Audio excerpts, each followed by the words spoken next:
ఇది చాలా important news. Fake doctors అని, క్వాక్స్ అని, లేకపోతే అన్క్వాలిఫైడ్ పీపుల్ సర్జరీస్ చేస్తున్నారు, హెయిర్ ట్రాన్స్ప్లాంటేషన్ చేస్తున్నారు, కాస్మెటిక్ సర్జరీస్ చేస్తున్నారు. వాళ్ళతో జాగ్రత్తగా ఉండండి, మీ హెల్త్ని వాళ్ళ చేతిలో పెట్టొద్దండి అని నేను ఎప్పటి నుంచో చెప్తూనే ఉన్నాను.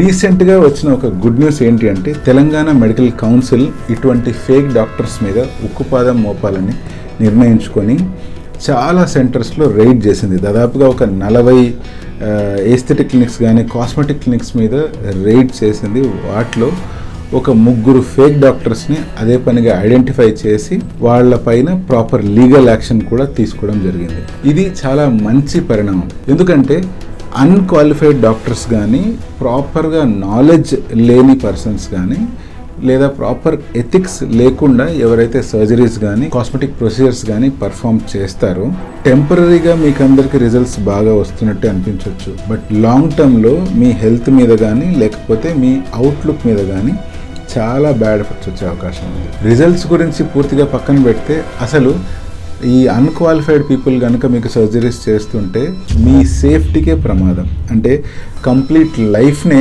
మనం రిస్క్లో పెడుతున్నట్టు. సో 1కి 2 సార్లు మీరు సర్జరీస్ కానీ లేకపోతే కాస్మెటిక్ ప్రొసీజర్స్ కానీ చేయించుకునే ముందు మీరు ఈ ప్రొసీజర్స్ కోసం వెళ్తున్న డాక్టర్స్ క్వాలిఫైడా కాదా, ఆ ఇన్స్టిట్యూట్స్లో ప్రాపర్ లైసెన్సెస్ ఉన్నాయా లేదా అనే విషయం 1కి 2 సార్లు తెలుసుకోవడంలో ఎటువంటి తప్పు లేదు.